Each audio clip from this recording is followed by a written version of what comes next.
Berarti bener ya, the power of kepepet gitu ya. Faktanya waktu COVID itu membuktikan, ya kan? Jadi ini tampilannya orang wirausaha ini. Ternyata masyarakat kita kan sing paling seneng itu kan jadi pegawai negeri. Kalau saya ya, motor utamanya itu jangan Pemda. Jadi, Kenapa Pak?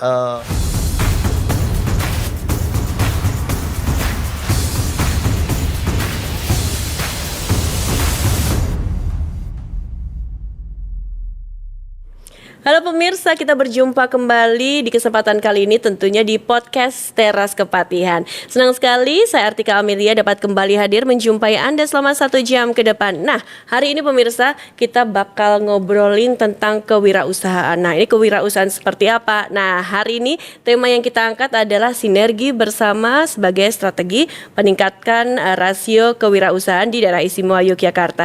3 orang narasumber tentu saja sudah hadir di sini dan nanti juga banyak sekali akan ngobrol bersama dengan kita. Langsung saja saya ingin memperkenalkan beliau yang dari ujung. Beliau ini adalah anggota Komisi B DPRD Daerah Istimewa Yogyakarta. Ada Pak Madiono SEMEK. Selamat siang. Halo Bapak, kabar baik ya Pak? Alhamdulillah. Oke, baik, terima kasih. Alhamdulillah sehat ya Pak ya. Kemudian juga ada Ibu cantik ini yang tentunya juga sudah sering ada di layar kaca kita, Ibu Yuna Pancawati SEMSI. Beliau ini adalah Kepala Biro Administrasi Perekonomian dan SDA Setda Daerah Istimewa Yogyakarta. Bu Yuna selalu tampil cantik. Terima kasih atas kehadirannya. Mbak Tika juga. Kesekian kalinya ya Bu selalu ada di podcast ini. Terima kasih ya Bu, sehat Alhamdulillah. Baik, kemudian pemirsa yang ada di samping saya, beliau ini adalah dosen Universitas Muhammadiyah Yogyakarta. Ada Bapak Ahmad Ma'ruf SEMSI. Pak Ma'ruf, sehat? Sehat, sedikit batuk. Sehat tapi sedikit batuk. Tapi ya udah tetap harus sehat seperti itu ya. Oke, Siap. baik. Nah, ini tentu satu hal yang memang menarik sekali ya kalau kita ngomongin tentang kewirausahaan, apalagi juga ada kolaborasinya, ada kaitannya juga bagaimana nantinya akan ada satu peningkatan juga ekonomi. Dan di sini pemirsa kalau kita melihat ini ya, khususnya di daerah istimewa Yogyakarta, UMKM, kemudian juga kewirausahaan ini seringkali berkaitan. Tentunya kita melihat juga banyak juga usaha mikro, kecil, menengah yang juga dimulai dari pengusaha, ada juga pengusaha yang kelas bawah, kelas menengah, kelas atas. Nanti kita akan membahasnya di sini. Mungkin yang pertama saya langsung saja ke Bu Yuna seperti itu untuk memberikan satu gambaran seperti apa juga bentuk sinergi bersama ini untuk meningkatkan kewirausahaan Ibu, khususnya di daerah istimewa Yogyakarta. Silakan Bu. Iya Mbak Tika dan juga pemirsa atau yang follower dari Teras Kepatihan DIY. Terima kasih sudah ikut bergabung di dalam selalu kita lakukan ini podcast ataupun sosialisasi yang dari Biro Administrasi Perekonomian dan juga Pak Madiono, Pak Ahmad Ma'ruf ini yang selalu bersama kita. Tadi Mbak Tika tanya ya bagaimana sinergi bersama yang dapat meningkatkan kewirausahaan. Jadi kalau kita bilang kewirausahaan itu kuncinya adalah kolaborasi dan juga sinergi. Itu merupakan kata kunci dalam kewirausahaan yang memang benar-benar memberikan kontribusi yang nyata dan juga memberikan dampak yang signifikan bagi pertumbuhan ekonomi. Dan kewirausahaan ini dipandang oleh banyak pihak sebagai pemantik dari pertumbuhan dan juga pemerataan pembangunan dan juga kesejahteraan masyarakat begitu. Namun demikian memang dalam praktiknya banyak sekali upaya pengembangan kewirausahaan baik skala daerah maupun nasional yang belum terkoordinasi secara optimal sehingga perlu adanya sinergi dan juga kolaborasi. Nah, kemudian Pemda Daerah Istimewa Yogyakarta ini sudah terbentuk gugus tugas kewirausahaan ya melalui SK Gubernur tahun yang lalu nomor 123 ini tentang pembentukan gugus tugas kewirausahaan daerah. Nah, tugas dari Gusgas, Gusgas ya. Tugas dari Gusgas ini ini antaranya adalah merumuskan kebijakan, rekomendasi kebijakan strategis dalam rangka penyelenggaraan pengembangan dari kewirausahaan itu sendiri. Nah, daerah di kewirausahaan daerah ini melakukan koordinasi dan juga monitoring evaluasi, kemudian terkait dengan kebijakan strategis kewirausahaan. Nah, untuk itu Pemda Daerah Istimewa Yogyakarta melalui Gusgas ini telah menyusun juga peraturan Gubernur DIY ini nomor 95 tahun 2023 tentang rencana aksi kewirausahaan tahun 2023 sampai dengan 2027. Pak Ma'ruf ini juga ikut serta menyusun begitu ya. Dan saat ini memang masih terdapat satu pergub yang dalam proses begitu Mbak Tika. Ya. Dan tentang pergub rencana induk kewirausahaan. Jadi masih dalam proses dan di kedua pergub ini nanti tercantum strategi apa yang akan digunakan Pemda Daerah Istimewa Yogyakarta dalam pengembangan kewirausahaan serta rencana aksi implementasinya seperti apa. Jadi itu gambaran dari kewirausahaan. Oke, baik. Terima kasih. Itu sudut pandang dari Bu Yuna. Saya ke Pak Ma'ruf nih, Pak. Pentingnya kewirausahaan itu seperti apa sih, Pak? Kemudian juga bentuk ideal yang bisa diterapkan dalam membentuk kewirausahaan itu bagaimana nih, Pak? Jadi secara konsep ya, suatu negara termasuk daerah itu akan cepat maju dan marganya itu semakin sejahtera kalau rasio wirausahanya itu terus bertambah. Jadi kita bisa lihat kalau satu daerah banyak pebisnisnya, entrepreneurnya, maka daerah itu cepat tumbuh. Entah karena fiskalnya, tapi juga karena skala ekonominya yang meningkat, Mbak Tika. Nah, di Jogja dari hitungan tahun 2023 itu masih di angka sekitar 4,2-an. Artinya kita masih rendah, masih rendah.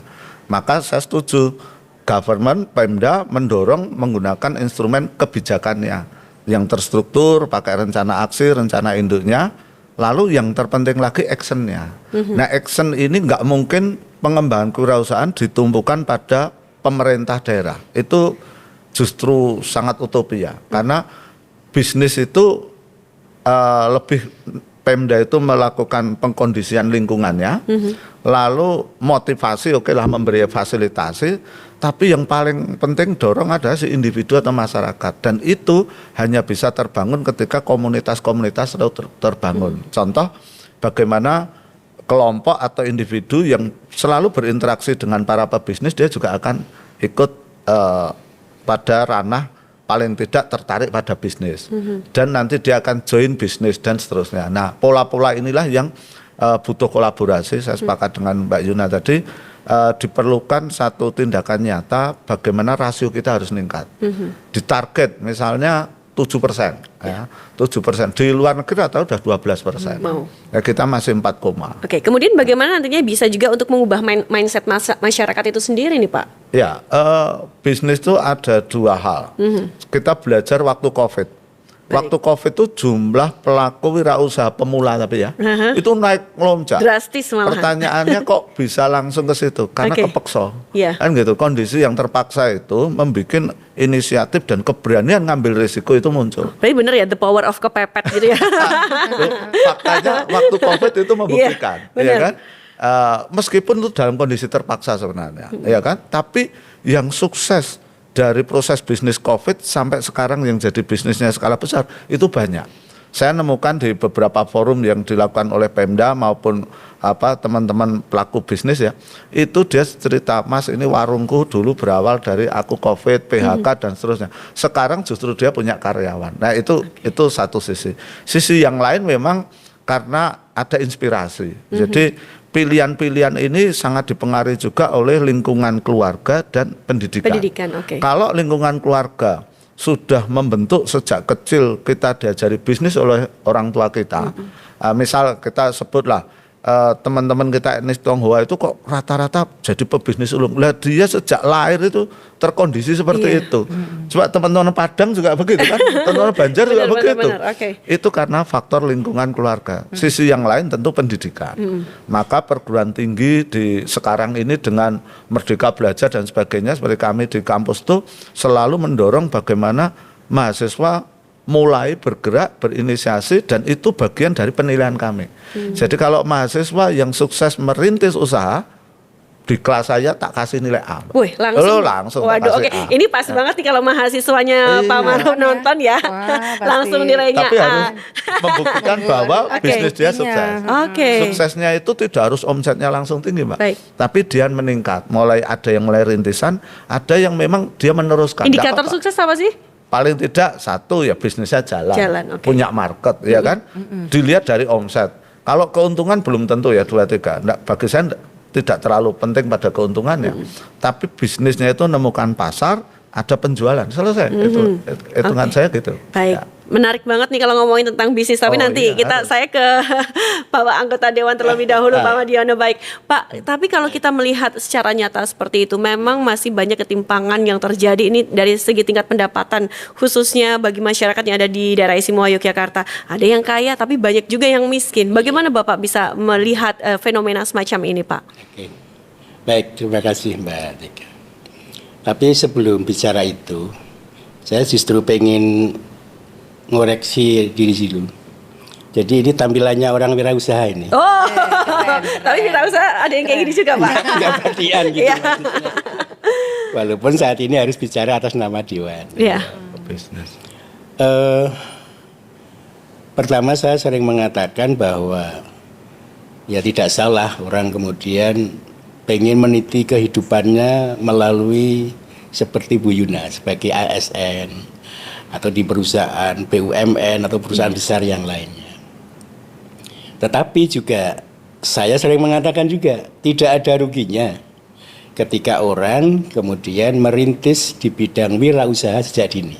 Seperti yang tadi disampaikan oleh Bapak Ma'ruf, bagaimana sikap mental kita bangsa Indonesia ini supaya bisa lebih mencintai dunia kewirausahaan.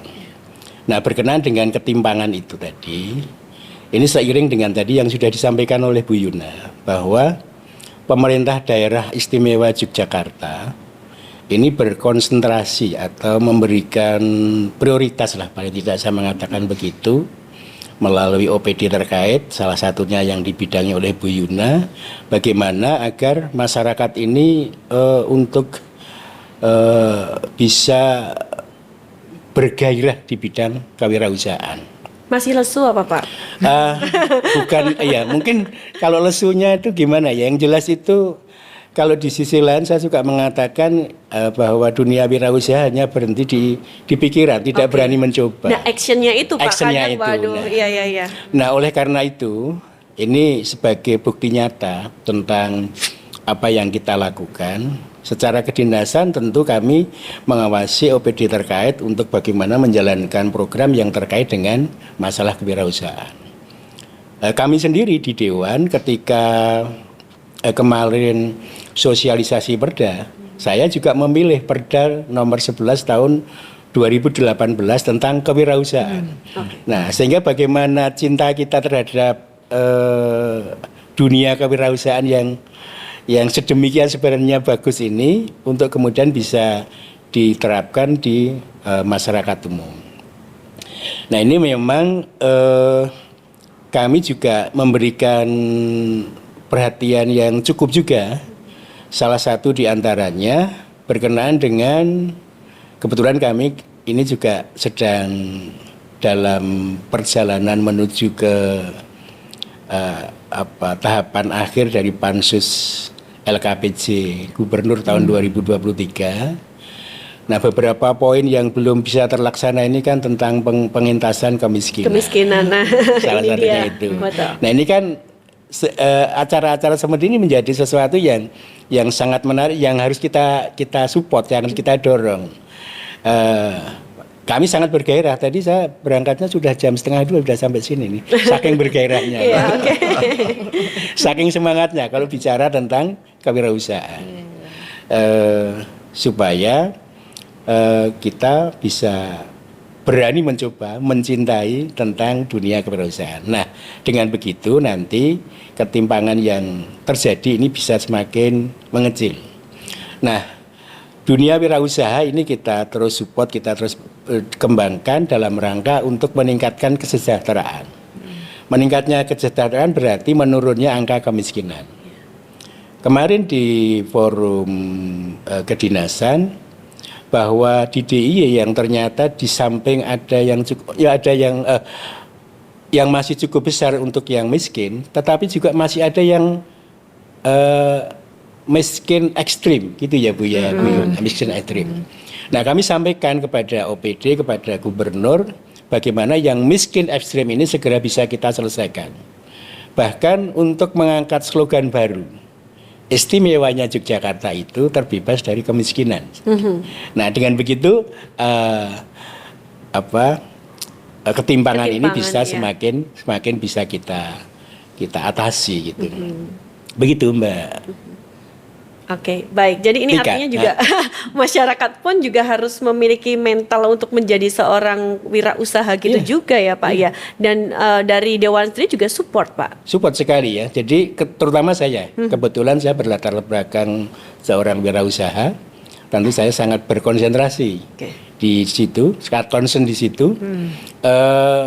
Kebetulan juga ada di Komisi B yang membidangi bidang anggaran dan yang terkait langsung dengan masalah-masalah seperti ini, kita sangat mensupport itu. Makanya di Komisi B ya. Nah, makanya di Komisi B ya. Oke, baik. Nah, termasuk seperti yang dikatakan oleh Bapak Ma'ruf, bagaimana keluarga kita untuk bisa kita didik sejak dini di bidang wirausaha.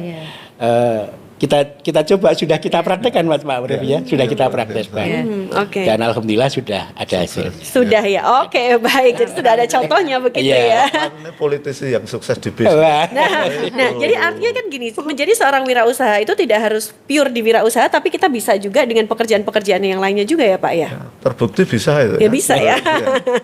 Kalau untuk politisi ini kan aktualisasi saja. Oh iya betul, sebagai kebutuhan aktualisasi diri ya. Tapi untuk income generator ya di bisnis. Saya kira sepakat saya ketika mayoritas penduduk ya profesi entrepreneur tadi meningkat ya, kita bisa nyentuh sampai 7 gitu ya, itu insya Allah Jogja sudah udah bagus ya.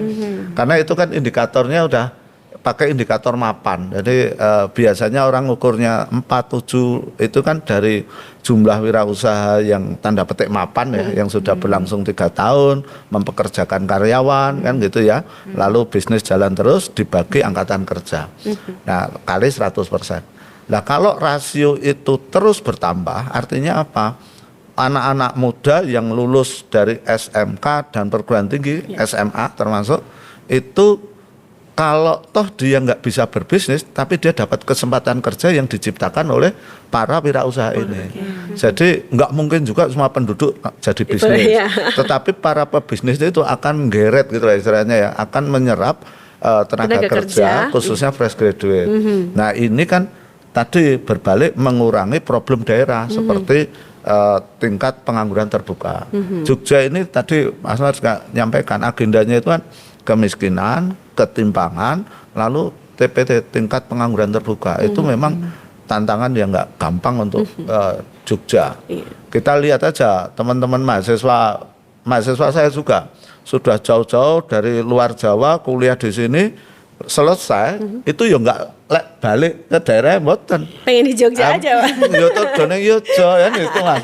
Ya ini rasionya jadi kompetisi cari pekerjaan di Jogja itu tinggi.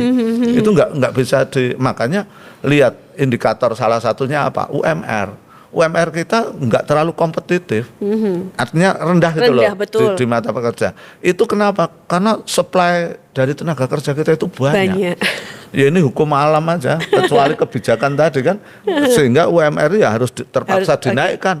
Meskipun ini dunia sistem mekanisme pasar ya. Jadi sekali lagi saya sepakat sekali mendorong rasio kewirausahaan itu menjadi agenda bersama.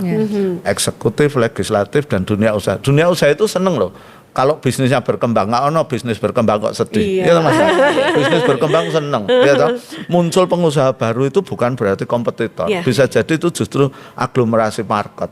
Jadi kalau satu kawasan itu sudah ada 2 kafe, muncul 3 kafe, 4 kafe, itu justru yang datang akan banyak, ya kan itu. Tapi kalau satu jauh gitu, justru nggak ada yang datang, kan itu. Begitu ada 2, 3 itu menjadi kompetitif dan orang justru magnetnya kuat. Rame Iya kan, gitu lihat ya. Jogja Barat itu, Nanggulan seperti itu ya Bu ya. Iya. Itu luar biasa Misal sini kan. ramai bisa ke beberapa seperti itu ya. Oke. Pola-pola pertumbuhan aglomerasi ekonomi yang seperti itu. Oke, baik. Gitu, Nah, Mbak. Bu Yuna, peningkatan kewirausahaan itu kan tentunya butuh sinergi dari berbagai elemen seperti itu. Nah, itu pentingnya itu seperti apa, Ibu? Iya, jadi sinergi itu memang harus tetap dibutuhkan secara optimal gitu ya, tidak bisa sendiri. Bahkan tadi yang disampaikan Pak Ma'ruf, kewirausahaan itu harus terus ditumbuhkan sampai dengan di siswa-siswa. Di siswa itu juga dari mulai SMP, kemudian SMK itu sekarang sudah banyak sekali wirausaha yang tumbuh begitu ya. Dan ini juga membentuk rantai pasok yang ada di semua jenis usaha. Terlebih jumlah UMKM di DIY ini saat ini sudah tercatat kurang lebih 342.000 sekian ya. Itu jumlah yang cukup banyak gitu ya, 342.924, yang mana 98, sekian persennya sendiri ini telah berkontribusi terhadap perekonomian di DIY. Tadi yang sampaikan Pak Ma'ruf juga saat pandemi begitu ya, itu tumbuh banyak sekali UMKM yang di daerah istimewa Yogyakarta, dan itu juga menyerap kurang lebih 79% tenaga kerja yang ada di daerah istimewa Yogyakarta. Nah, artinya melalui sinergi bersama ini diharapkan memang UMKM terus bertumbuh dan naik kelas gitu kan. Kalau naik kelas kan harus seperti ini. Iya. Dan oleh sebab itu memang Pemda DIY ini mengupayakan peningkatannya dari sisi teknis maupun dari penguatan regulasi. Ya, toh nyatanya kemarin pada saat pandemi itu bisa bermunculan pengusaha-pengusaha wirausaha baru seperti itu ya Bu ya. Jadi sekarang pun juga pasti bisa, misalnya ada kesempatan, ada peluang. Nah, terkadang itu pemanfaatan peluang itu juga sangat penting seperti itu ya Pak ya. Jadi kalau misalnya ada satu peluang yang kecil seperti itu yang kita bisa masuk, kita bisa mengembangkan usaha kita. Nah, kemudian dari Dewan sendiri, bentuk supportnya sendiri yang mungkin juga sekarang ini sudah diberikan kepada masyarakat, ini apa nih Pak? Ya, tadi sudah kita sampaikan ya. Salah satunya ketika kita berkesempatan untuk mengadakan sosialisasi perda, ya kita pilih tentang yang terkait dengan masalah kewirausahaan. Kemudian ketika melakukan kegiatan-kegiatan itu kan juga melibatkan warga masyarakat setempat. Misalnya untuk cateringnya, bagaimana cateringnya ini bisa dikelola oleh setempat yang ada di lingkungan itu. Tentu saja yang memenuhi persyaratan, karena ini juga harus ada pertanggungjawaban. Ini support nyata yang dilakukan oleh Dewan. Seluruh kegiatannya ini dalam rangka menumbuh kembangkan dunia kewirausahaan. Di samping itu memang ini tadi keluarga kita juga harus mampu untuk bisa menunjukkan bahwa kegiatan di dunia wirausaha itu merupakan kegiatan yang menarik, Jadi juga kembali saya katakan di depan, oke lah, tidak ada salahnya ketika berpikiran untuk jadi ASN dan sebagainya. Tetapi sekali lagi yang selalu saya ingatkan, tidak pernah ada ruginya ketika kita berpikir sebagai seorang wirausahawan. Toh ASN kalau jadi seorang wirausahawan, wah luar biasa. Tapi itu ada kan? Ya Pak yang mengatakan, aduh jadi wirausahawan itu bakat gitu. Saya nggak bakat dagang, saya nggak bakat jualan, udah minder dulu di situ Pak. Iya. Mungkin juga. Tapi tadi juga Mbak Tika kan ingat juga tadi apa yang dikatakan, the power of kepepet tadi. Iya benar, itu nyatanya juga bisa gitu ya. Ternyata yang dianggapnya sebagai kendala itu ketika benar-benar kepepet akan muncul juga bahwa sebenarnya dia mampu, bahwa sebenarnya dia mempunyai keahlian tertentu yang saat belum kepepet itu seolah-olah tidak menjadi sesuatu yang berharga bagi dirinya. Nah, memang harus muncul di kepepet dulu ini. Kalau anak muda ya ketika sudah kepengen berumah tangga lagi mikir aku harus usaha apa.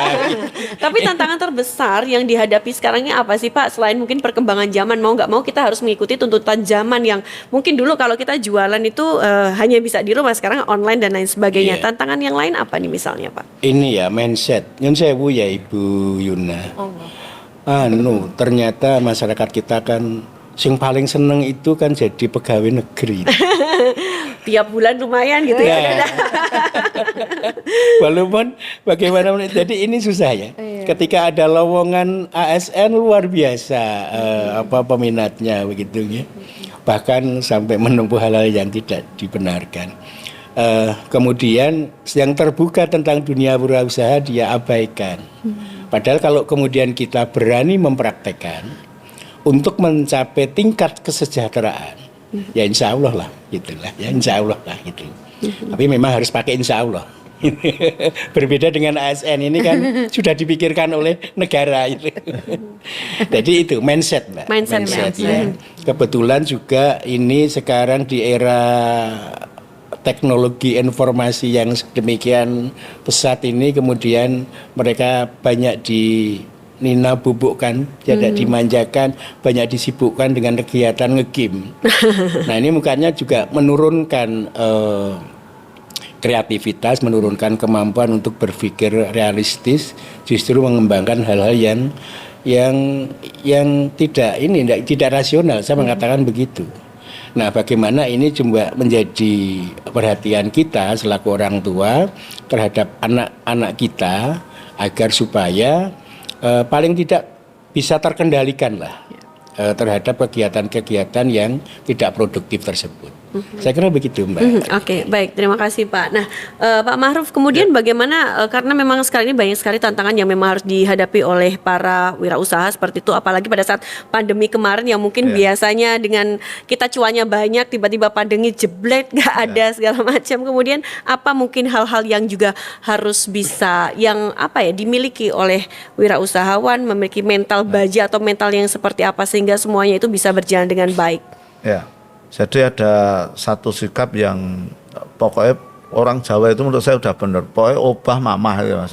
Itu satu semangat bahwa dalam kondisi apapun ya kita harus bergerak mencari peluang kan begitu ya.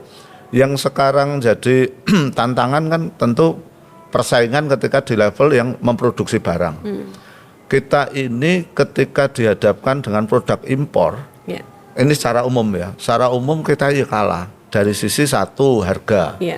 Bagaimanapun industri di negara lain itu mungkin juga sangat mungkin ada subsidi. Yang kedua dia mass produksi besar, akhirnya mengalahkan produk kita. Apa yang selama ini jadi produsen banyak yang sekarang ini beralih jadi pedagang. Ya, ini sah-sah saja ya, toh dapat keuntungan. Tapi kalau kecenderungan ini terus-menerus, menurut saya ini juga nggak bagus. Karena satu negara itu wirausaha dalam konteks ini sebenarnya didorong yang memproduksi barang dan jasa. Perdagangan oke, tetapi begitu yang didagangkan ada barang impor, maka secara makro itu kita dirugikan. Oke, Pak, tapi mohon maaf nih Pak, kadang tuh orang Indonesia, masyarakat Indonesia lebih suka barang impor karena merek dan lain sebagainya. Padahal murah, kualitasnya itu produk-produk lokal juga tidak kalah loh Pak sebenarnya ya. Iya, betul. Itu sangat benar. Tapi pragmatisme tadi itu didorong oleh kekuatan luar itu yang kuat. Contoh pada branding. Betul. Mereka memiliki kekuatan untuk iklan di sosial media yang kuat. Dia punya endorse yang bagus gitu ya. Itu yang menyebabkan produk kita kalah. Maka ketika kemarin ada larangan TikTok lalu TikTok betul. menurut saya UMKM kita butuh itu. Ya, kita tetap harus menguasai harusnya itu. Berarti ini para wirausahawan itu harus bisa mampu beradaptasi dengan teknologi yang ada. Oke. Sekarang pemasaran yang paling efektif ya digital. Ya, benar. Kalau pasang iklan gitu ya, bahkan di televisi aja itu kan kadang-kadang itu fungsi untuk mengurangi pajak saja. Coba industri-industri itu kadang-kadang iklan itu dalam rangka karena struktur industrinya yang oligopolis, dia main iklan gede-gedean aja. Contoh industri rokok itu. Iya. Itu untuk apa? Ngurangi pajak aja. Lalu dia membuka diversifikasi produk. Maka setahun dia bisa punya berapa produk merek iya. gitu ya. Nah pertanyaannya UMKM yang penting dapat market. Caranya ya digital marketing. Ya gunakan teknologi yang paling sederhana adalah status WA paling sederhana itu. Lalu Facebook, IG, TikTok sekarang. TikTok. Tapi itu Iya. tetap oke menurut saya. Jangan dihindari, ya jangan dihindari. Oke, tapi produk luar, merek luar tuh made in-nya juga ada made in Indonesia loh Pak. Saya punya tuh Iya. ada tas padahal itu merek luar tapi made in-nya Indonesia. Memang banyak juga ya Pak seperti itu ya. Oke, berarti kan artinya kualitas yang barang-barang dari Indonesia itu sebenarnya Nggak juga kalah. bagus ya, nggak Yang kalah ya. brand-brand internasional tuh produksi Indonesia Indonesia, banyak, makanya tapi itu. yang model kayak gitu justru nggak dijual di domestik. Iya, benar sekali. itu bagian dari strategi dagang pada merek-merek yang mahal. Oke, Ya. baik. Nah, saya ke Bu Yuna nih mengenai Monggo. langkah strategis seperti itu ya Bu ya untuk mengembangkan kewirausahaan yang ada di daerah istimewa Yogyakarta kan banyak banget nih UMKM juga yang berkembang di sini kan Bu. Silahkan, bagaimana Bu?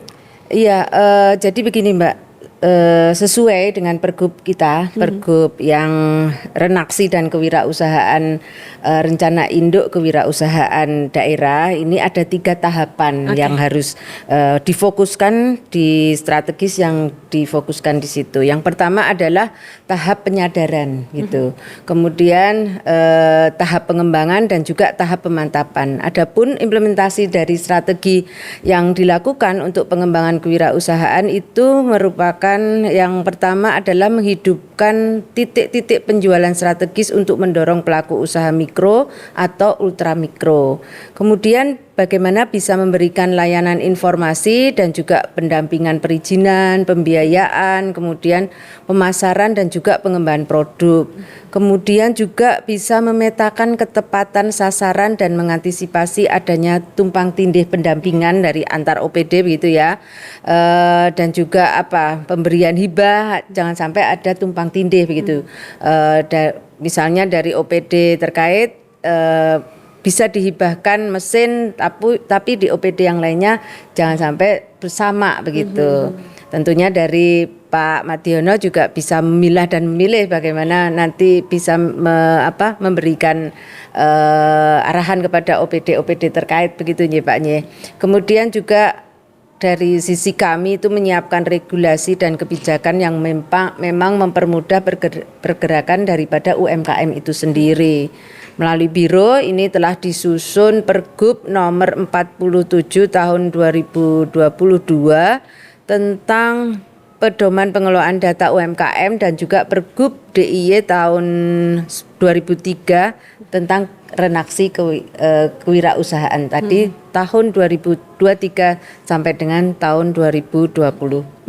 Jadi itu hal-hal yang dan melalui Sibakul ya Iya, Pak Sibakul ya, ada tentunya itu UMKM yang tumbuh tadi ada 354 sekian itu sudah terdata dan kita juga ada bantuan dari pemerintah itu free ongkir Ya gitu. betul, free Oke. ongkir, produk-produknya berkualitas juga, tinggal Iya. pencet-pencet aja sambil rebahan Iya. ya, tinggal Digital belanja. itu UMKM kita harus adaptif itu Ya, tadi yang disampaikan Pak Ma'ruf juga, bahkan kita sendiri juga pernah untuk memotivasi UMKM dengan kelompoknya itu menyelenggarakan lomba kewirausahaan khusus untuk wanita. Nah, di bagaimana ekosistemnya begitu sehingga kelompok-kelompok wanita usaha itu bisa termotivasi dengan kita adakan lomba kewirausahaan. Oke, dan mereka ini juga sangat memberikan support juga ya Bu, tidak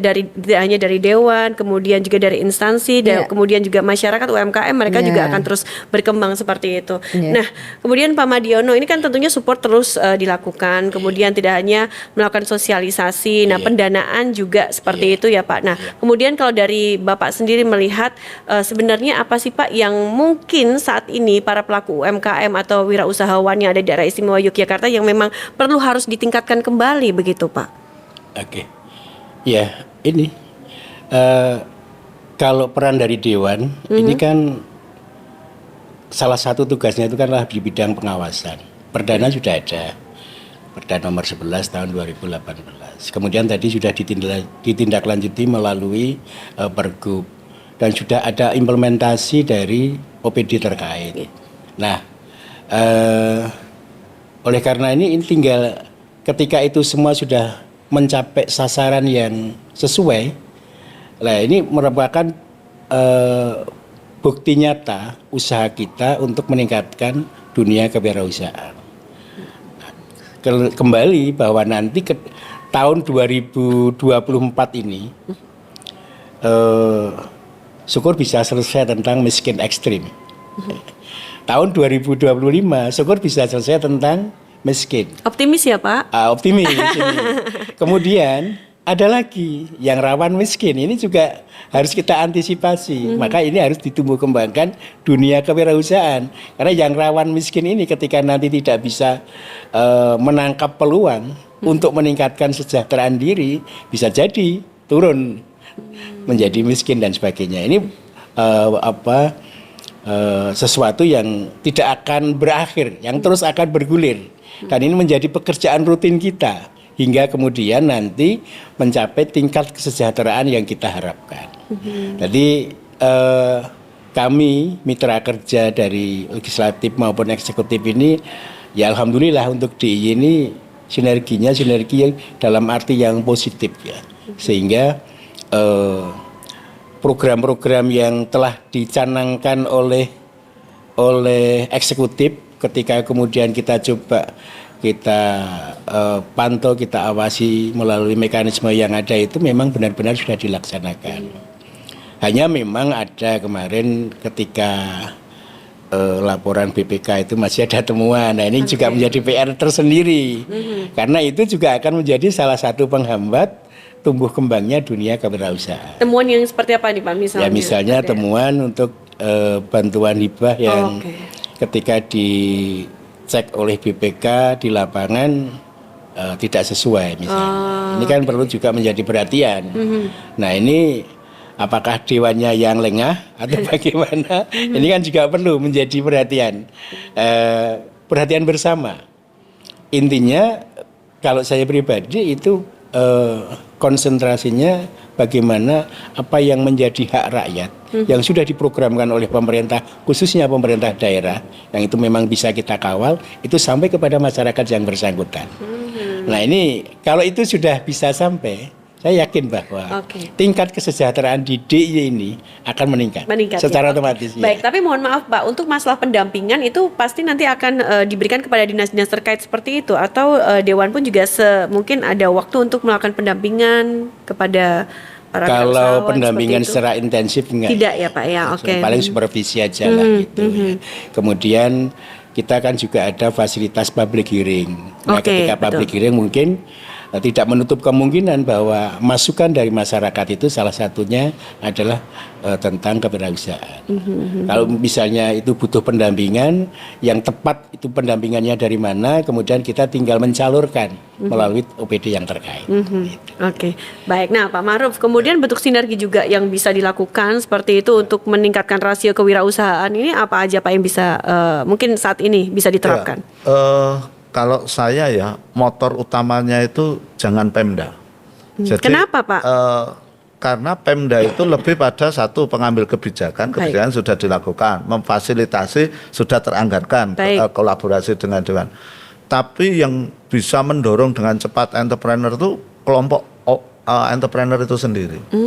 Jadi para pelaku bisnis entah yang ada di Kadin, di HIPMI, di asosiasi-asosiasi banyak, itu harus sering diajak ngobrol, sering diajak ketemu.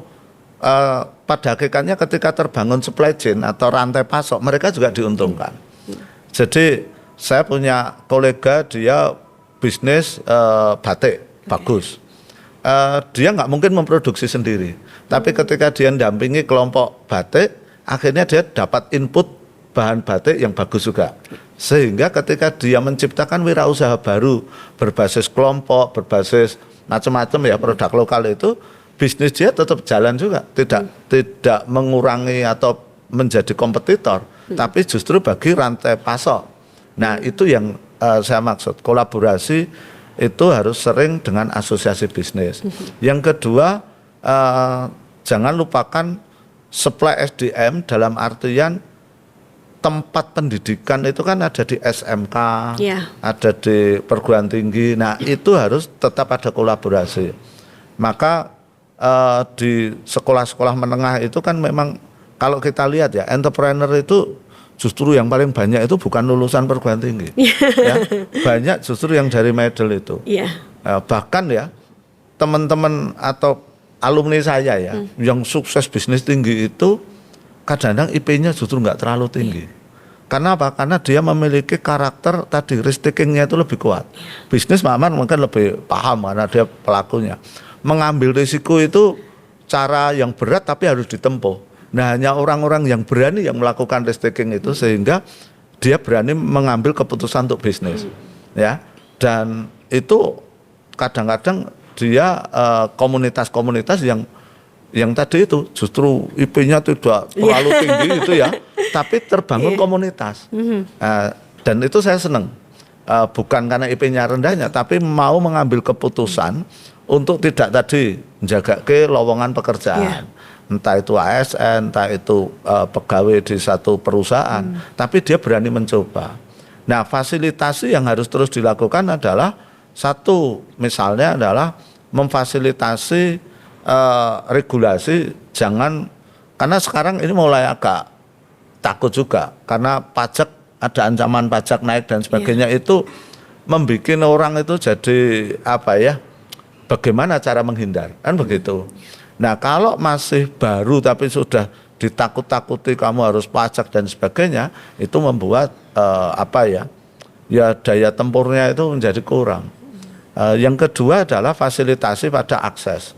Ya, akses itu bukan berarti misal ada sering mengatakan permodalan. Permodalan itu bukan sumber utama yang jadi kendala UMKM. Yang saya tahu lebih banyak karena pemasaran. Ya, itu yang paling utama. Tapi mereka untuk ekspansi naik kelas itu butuh modal. Nah, butuh modal ya nggak harus dikasih bantuan, itu nggak harus. Tapi ditemukan ya, karena perbankan lokal misalnya BPD, kemudian bank-bank milik kabupaten kota, itu kan concernnya memang mandatorinya mengembangkan ekonomi daerah. Nah, di situ harus lebih proaktif memfasilitasi kredit-kredit yang berorientasi wirausaha, ya. Dan risiko-risiko itu memang harus ada. Maka ide dulu penjaminan kredit daerah itu udah ide lama sekali, tapi di DIY nggak pernah tereksekusi. Ini anunya Bu Yuna, tanggung jawabnya Bu Yuna ini. Oke, nah sebelum ke Bu Yuna ini. Iya, itu lama sekali loh agenda itu. Karena banyak orang takut kredit, bank juga mau nanggung karena kan bank itu ada mekanisme tersendiri. Lah diperlukan lembaga penjamin kredit daerah. Tapi sampai sekarang nggak pernah dieksekusi. Kebetulan nggak di biro. Nggak tahu itu macetnya di mana. Nah Bu Yuna, kemudian target ke depan capaian yang mungkin juga sudah dilakukan hal-hal semacam ini, sinergi peningkatan kewirausahaan di daerah istimewa Yogyakarta itu seperti apa, Bu? Iya, gini Mbak Tika, jadi dalam beberapa tahun ke depan ini kan kita mempunyai mengalami bonus demografi gitu kan. Sehingga porsi penduduk angkatan muda atau angkatan produktif ini mendominasi ya di daerah istimewa Yogyakarta. Ini merupakan berkah tapi juga sekaligus tantangan gitu kan. Baik dari tantangan bagi pemerintah selaku pemangku kebijakan publik untuk menyediakan kesempatan kerja yang banyak begitu, dan bisa menciptakan stabilitas sosial ekonomi masyarakat gitu kan, dan fasilitasi kebijakan kewirausahaan ini merupakan salah satu solusi untuk menjawab tantangan tersebut dengan mendorong terciptanya kemandirian masyarakat. Nah, untuk mencapai target tersebut maka melalui Pergub Renaksi itu Pemda Daerah Istimewa Yogyakarta mendorong agar wirausaha pemula semakin banyak, semakin tumbuh dan mengembangkan wirausaha pemula untuk meningkatkan wirausahaannya. Tadi yang saya matur bahwa kita juga mendorong dengan SMK-SMK-nya itu ya. Bahkan sebagai contoh di SMK 1 Saptosari ya Pak ya, itu sudah banyak sekali para wirausahawan muda yang sudah tumbuh di sana dan mempunyai produk-produk yang cukup bagus dan sehat. Dan itu juga diakui oleh kita semua, bahkan sudah ada yang punya legalitasnya begitu, dan mereka juga difasilitasi oleh sekolahnya, kemudian bekerja sama dengan lembaga jasa keuangan, bagaimana caranya mereka memperoleh modal, bagaimana mereka juga bisa secara teknis memproduksi produk-produknya itu secara higienis, dan itu merupakan menumbuh kembangkan kewirausahaan dari tingkat siswa ya. Nah itu mungkin itu Mbak Tika. Oke, jadi memang harus ada support, yaitu berarti sekolah support, lingkungannya juga seperti itu ya, keluarganya juga gitu, ya. Oke, baik. Nah Pak Ma'ruf, sebelum nanti ke Bapak, saya ke Pak Ma'ruf dulu. Pak, kalau kita mungkin bisa berkaca juga dari negara lain, Cina, ini kan banyak sekali produk-produknya, kemudian banyak pengusahanya juga, Jepang juga. Nah mungkin apa yang mungkin juga bisa diterapkan untuk kita wirausahawan yang ada di Indonesia, apalagi untuk yang mereka yang baru mau tumbuh seperti itu, sehingga nantinya juga produk ataupun barang-barang yang mereka jual ini juga memiliki kelas internasional, mereka ini bisa berkembang secara global juga Pak. Ya. Kalau komparasi antara Indonesia dan Cina dalam pengembangan industri memang sangat berbeda sekali. Itu sangat dipengaruhi oleh pola pemerintahan, gaya kepemimpinan. Di Cina lebih sistem komando, sehingga plot misalnya kawasan industri itu nggak pernah eker. Di kita mau bikin kawasan industri eker masalah tanah. Di sana itu bisa tersolusi karena sistem komandonya. Dan itu ditemplate sekarang dikembangkan di Vietnam. Ya, maka Indonesia itu real, kita itu dapat ancaman secara internasional itu Vietnam. Karena Vietnam itu mentemplate bagaimana pengembangan industrialisasi yang ada di Cina.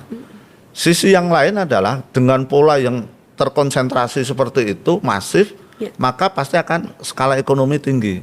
Secara teori pasti harganya akan murah. Maka barang yang bahkan remeh temeh itu bisa impor langsung dari negara mereka, misalnya ke Indonesia, dan kalau dijual masih lebih murah dari produk domestik. Nah itu yang mereka akan lakukan terus dengan berbagai upaya. Targetnya apa? Menjadikan kita pasar. Nah kadang-kadang kita terlena pada tadi, kita memilih bisnis reseller saja, ya, yang mudah, yang gampang gitu ya. Saya tidak anti reseller ya, tetapi kalau itu terus jadi dominan, itu mengkhawatirkan. Karena negara yang akan kuat ketika dia yang memproduksi barang dan jasa, bukan resellernya. Kalau sekarang itu kan agensi, dia kita dijadikan pasar. Kemudian untuk kenali pasar ada namanya reseller, kan begitu ya. Dan itu butuh satu kebijakan. Dan untuk Indonesia mengimbangi pola itu nggak gampang, karena pola pengambilan keputusannya sangat berbeda. Ya kita masih harus terus berupaya untuk mencari terobosan itu ya.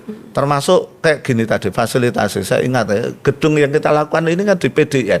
Ini salah satu upaya pemerintah sebenarnya bagaimana menciptakan kelompok-kelompok kreatif yang kalau memang saya kesulitan desain itu ada referensinya. Nah di Jogja ini banyak anak muda kreatif, ya pusatnya ngumpul di desain center ini. Ya saya kira ini hal yang positif. Pertanyaannya adalah seberapa warga bisa tahu ada institusi seperti ini. Ini penting, ya kan? Sekali lagi kenapa? Karena mendorong rasio tadi yang diagendakan itu butuh kolaborasi. Pemerintah banyak menyediakan fasilitas, tapi kalau asosiasi dan pelaku itu sendiri satu tidak tahu atau motivasinya rendah, saya kira, atau lebih pragmatis tadi menjadi hanya reseller, saya kira itu juga akan menumpulkan target-target rasio wirausaha itu sendiri. PR-nya banyak sepertinya ya Pak. Semakin banyak. Semakin ya. banyak. Oke. Karena gempuran impor itu luar biasa. loh. Iya. Itu Oke. jadi tantangan. Nah, ini mungkin dari Pak Madiano sebagai anggota dewan juga nih Pak. Iya. Bentuk komitmen yang pengen kita ketahui juga dari Iya. Bapak. Bagaimana nantinya juga untuk ikut berkontribusi menyokong peningkatan rasio kewirausahaan yang ada di daerah istimewa Yogyakarta itu sendiri Iya. Pak. Kesempatan harus dibuka ini, ya, luas. Kurang apa Pak kesempatannya di Jogja? Artinya begini, misalnya di dunia pendidikan, kalaupun toh mungkin sudah ada, perlu ditingkatkan tentang success story yang bisa diterima oleh peserta didik, Iya. terutama peserta didik yang sudah akan mengakhiri jenjang pendidikannya, sehingga menumbuhkan kecintaan terhadap dunia wirausaha dan menumbuhkan keberanian untuk memulai usaha. Ini itu perlu kita tingkatkan kalau misalnya sudah ada. Nah, kalau dari para anggota dewan sendiri, nah ini bagaimana kemudian aktivitas yang ada di kedewanan, terutama yang terkait dengan kegiatan yang langsung bersentuhan dengan masyarakat konstituennya khususnya, itu juga tidak pernah lepas dari informasi-informasi terkait dengan dunia kewirausahaan. Bagaimana bagaimana peluang-peluang yang ada di dunia wirausaha ini, bidangnya apa saja, macamnya apa saja, ini perlu terus kita berikan kepada masyarakat. Dan memang bukti nyata yang dilakukan juga harus ada gitu ya, bukti nyata, sehingga kita selalu misalnya mengajak teman-teman kita yang sukses di salah satu usaha, ketika kita berkegiatan interaksi dengan masyarakat itu, untuk kita ajak, untuk kita berikan kesempatan menularkan ilmunya, menularkan pengalamannya. Ini kan dunia praktisi kan seperti ini gitu ya. Kepada masyarakat umum, Ada seorang teman saya itu dulu bekerja di salah satu perusahaan mesin, tapi kemudian keluar dan sekarang menekuni bidang pertanian, dan dia bisa dikatakan sedemikian sukses. Misalnya, bagaimana dia bisa memperhitungkan ketika menanam cabai itu ketika panen pas harganya bagus. Nah, kemudian bagaimana dia bisa memanage dunia pertanian yang dia lakukan ini, katakanlah tadi menanam cabai, bahwa hasil dari tanaman cabainya itu sudah menjadi keuntungan 100%. Karena ketika dia tanam cabai sudah kemudian diiringi dengan tanaman sela. Tanaman sela ini yang kemudian memberikan hasil, dan hasil tanaman sela ini sudah bisa menutup seluruh biaya yang ditimbulkan, sehingga cabai harga berapapun untungnya 100%. Nah, ternyata itu kalau tidak ditumbuh kembangkan juga orang tidak ngeh seperti itu. Taunya kalau orang petani itu ya cuma nyangkul kemudian jadi tambah hitam dan sebagainya. Dan ini Ibu Yuna ada di Dinas Pertanian ya. Dia seorang honorer di situ yang kemudian mungkin rajin menyerap ilmu ketika ada di kantornya, kemudian diterapkan dan menjadi salah satu sosok yang sukses di dunia pertanian.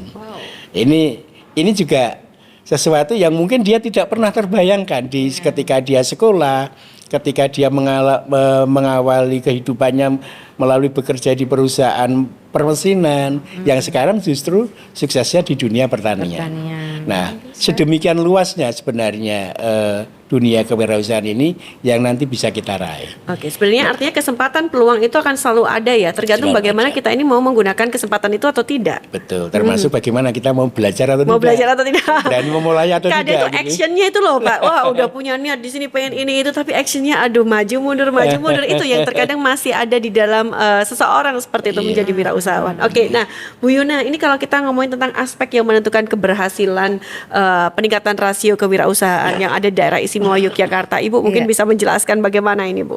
Iya, Mbak Tika, sebenarnya ada beberapa aspek ya untuk menentukan keberhasilan itu peningkatan rasio kewirausahaan. Ini yang pertama adalah kemudahan berusaha. Oke. Terus kita harus mempunyai regulasi terkait dengan hal itu gitu ya, baik dari sisi pembiayaan, baik dari sisi SDM, perizinan, pemasaran dan juga pengembangan produknya. Kemudian terciptanya iklim usaha yang kondusif dan mendukung. Kemudian aksesibilitas yang mudah.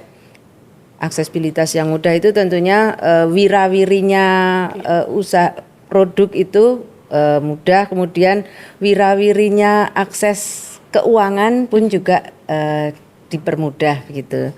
Kemudian materi kewirausahaan di seluruh jenjang pendidikan ini dari PAUD sampai dengan universitas itu juga diberikan gitu ya. Bahkan sejak PAUD itu sudah dididik jiwa kewirausahaannya dengan membawa kalau anak-anak TK kecil itu membawa untuk dijual. Iya, kadang ada kayak semacam market day gitu ya, Bu, ya, market day, jual, betul, ya. gitu. Kemudian adanya fasilitasi pemasaran digital, marketplace, pameran, bazar dan lainnya. Seluruh OPD terkait ini sudah melakukan juga gitu ya. Ada Sibakul, kemudian ada pameran luar negeri, pameran dalam negeri, bahkan tidak hanya dinas perindak ataupun dinas koperasi, tapi dinas perikanan dan kelautan itu tiap Jumat pagi, Jumat pertama di hari di bulan pertama gitu pasti ada gemar makan ikan dan penjualan produk-produk ikan yang ada di kantor gubernur itu dilakukan. Kemudian pendampingan usaha dan layanan pojok UMKM serta media informasi yang mendukung. Nah, itu beberapa aspek yang kita lakukan untuk peningkatan. Oke, baik. Nah, Pak Ma'ruf, ini banyak banget yang sudah kita obrol ini. Bagaimana Pak agar kita tentunya bisa membuka mindset dan juga ini khususnya untuk para generasi muda. Yuk, ini peluang, ini kesempatan juga bagaimana mereka ini bisa action untuk bisa membangun atau memulai menjadi seorang wirausahawan nih Pak. Kalau menurut Bapak apa yang yuk kita satset gitu. Ini kesempatannya banyak banget loh gitu. Ya, kalau pada anak muda sebenarnya ruang-ruang informasi itu kan selalu terbuka karena dia sudah sangat familiar dengan gadget misalnya. Nah, yang memang peran orang tua itu penting. Ketika kita melihat anak-anak muda hanya main sosial media tapi tidak produktif tanda petik ya. Itu ya kita dorong boleh main di sosial media tapi bisa enggak menghasilkan uang. Oke. Loh sekarang anak-anak muda ini agak aneh loh ya. Alumni bahkan belum masih sekolah SMK. Saya kemarin ketemu dengan orang tua yang orang tuanya itu ulah khawatir. Ini anak saya sekarang lebih seneng main ini Mas, saham itu loh. Oh iya. Anak saya mulai saham. Loh itu bibit-bibit orang yang mau jadi entrepreneur itu salah satunya keberanian ngambil risiko. Memang ada sedikit gambling ya, tapi bukan konteksnya judi. Berani memperkirakan risiko dan semua, karena dalam bisnis itu mindset yang paling utama itu sebenarnya risk takingnya sebenarnya menurut saya. Yang kedua adalah tadi memberi dorongan, kalau kami di perguruan tinggi memberi kesempatan agar mereka selalu mencari inspirasi-inspirasi dan kita apresiasi. Katanya resikonya besar, cuannya juga makin besar, Pak. Biasanya begitu, ya, biasanya begitu. Tetapi jangan judi ya. Oke. Karena sekarang korban di masyarakat judi suatu itu tinggi sekali loh Mas. Jadi Judi korban online, judi online macam-macam itu tinggi sekali dan ini harusnya jadi agenda yang serius. Dan itu sangat bertentangan dengan tadi bagaimana dorong entrepreneur. Jadi risk taking entrepreneur itu bukan berjudi.